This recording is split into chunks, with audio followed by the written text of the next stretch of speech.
Alhamdulillah baik. Ya, sehat ya Bu. Alhamdulillah. Izin ya Bu, saya Boleh. mau mengganggu waktunya sedikit nih Bu, berkenaan dengan tugas kami di program Guru Penggerak tentang wawancara dengan pihak kepala sekolah pada hal pengambilan keputusan. Baik. Izin ya Bu ya. Iya, silakan Bu. Santai aja ya Bu Christine. Iya, silakan. Oke, saya mulai ya Bu. Monggo. Nah, gini nih Bu, selama ini bagaimana Ibu bisa mengidentifikasi kasus yang termasuk dilema etika atau rujukan moral? Dalam kasus dilema etika ini kita tuh mempunyai dua pilihan yang benar-benar sama ya. Jadi umpama ada pihak yang ini merasa benar, yang satu ini juga merasa benar. Oke. Serta tidak ada yang namanya pelanggaran aturan.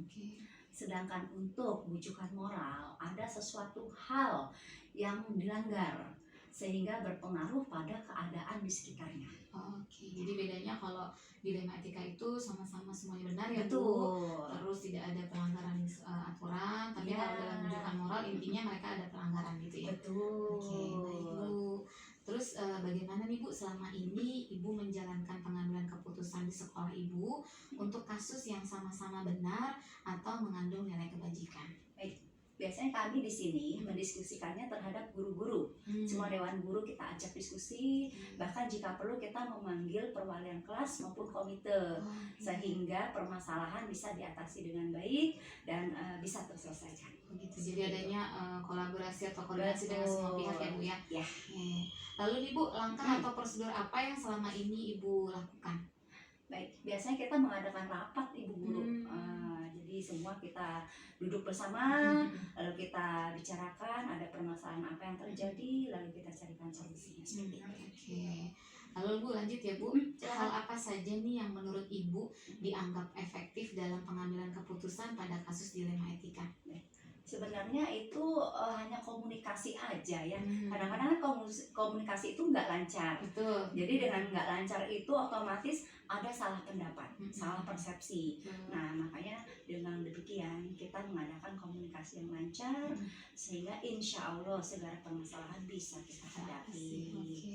Kalau tantangan dalam pengambilan keputusan pada kasus dilema etika kira-kira apa aja menurut Bu Christine? Tantangannya sih sebenarnya ada aja ya, namanya kita di dunia pendidikan ya Bu ya.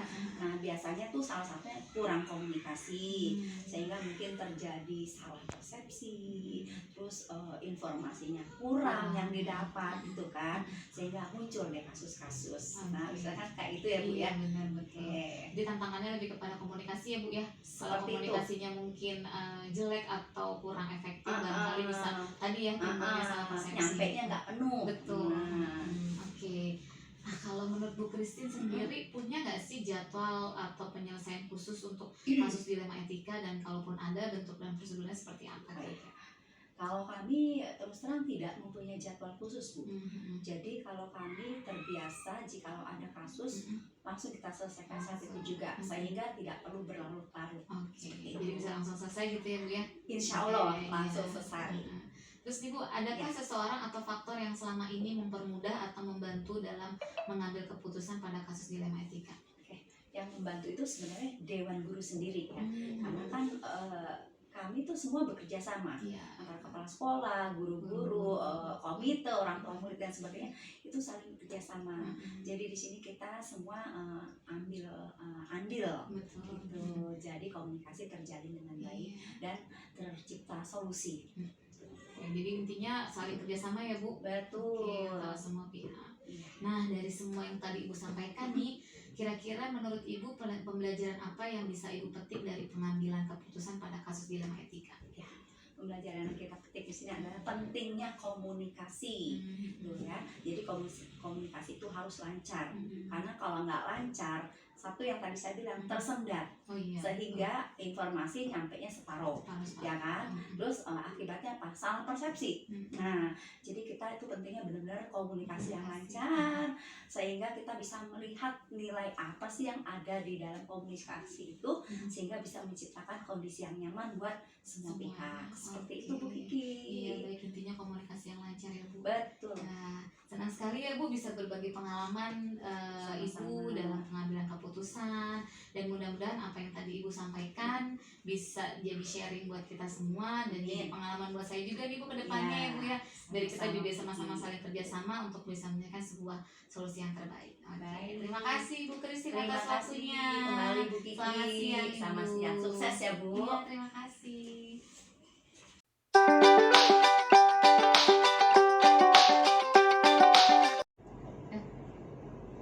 Assalamualaikum Bu Ruby. Waalaikumsalam Bu Kiki. Ya, sehat Bu? Alhamdulillah. Ya, mohon izin ya Bu, saya mengganggu waktunya Ibu sebentar berkenaan dengan tugas saya di program Guru Penggerak. Saya mau wawancarai Ibu sedikit tentang pengambilan keputusan sebagai seorang pemimpin ya Bu. Silakan. Iya, baik.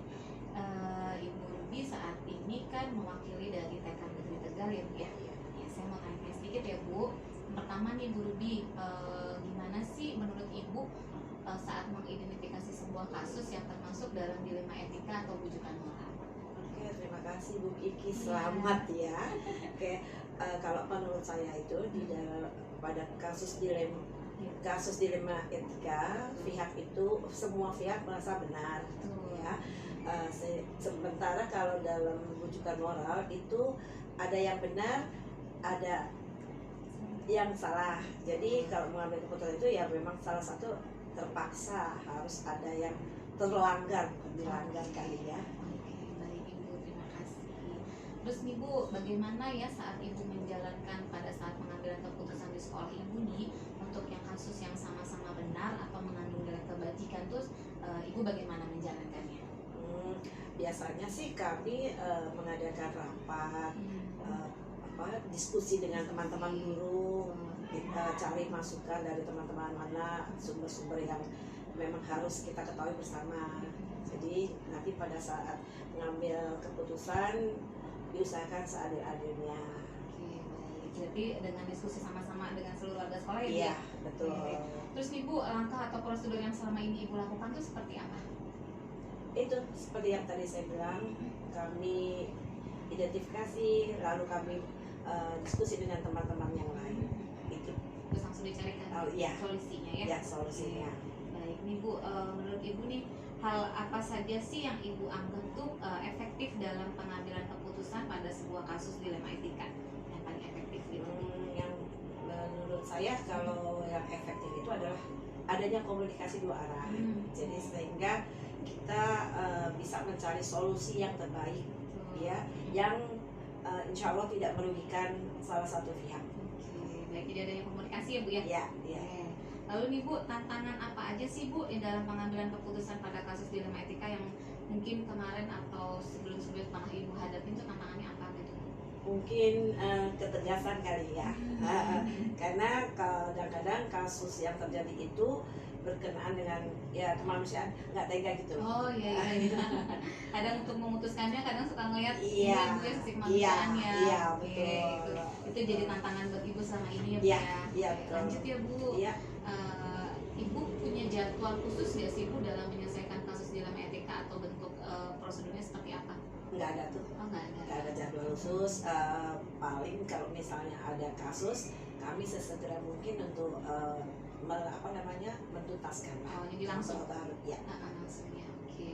Terus ada nggak Bu menurut Ibu seseorang atau faktor yang selama ini tuh mempermudah atau membantu Ibu dalam mengambil keputusan di kasus dilema etika? Mungkin dengan kerjasama kali ya. Terus diskusi dengan teman-teman guru, jadi keputusannya bisa diambil lebih baik, lebih bisa diterima lah oleh semua pihak. Iya, jadi diskusi dulu ya Bu ya. Iya. Jadi nggak hanya keinginan pribadi masing-masing. Iya. Lanjut nih Bu, yang terakhir ya Bu. Silakan. Dari semua yang sudah tadi Ibu sampaikan nih, menurut Ibu pembelajaran apa sih yang kira-kira bisa Ibu petik dari pengambilan keputusan pada kasus dilema etika? Oke, pembelajaran yang bisa diambil adalah salah satunya itu belum tentu satu masalah yang menurut kita benar itu adalah benar. Oh iya. Jadi tergantung bagaimana kita melihatnya. Kemudian juga dalam mengambil keputusannya itu juga kita harus melihat kebaikan yang ada. Oke. Berarti nggak menurut kita benar belum tentu menurut orang lain benar ya Bu ya. Jadi betul. benar-benar harus ditelaah lagi. Iya. Dilihat Iya. dari nilai kebajikan. Iya, betul. Oke. Terima kasih banyak Bu Ruby Sama-sama. atas sharingnya ya Bu, yang pengalaman yang sudah Ibu lakukan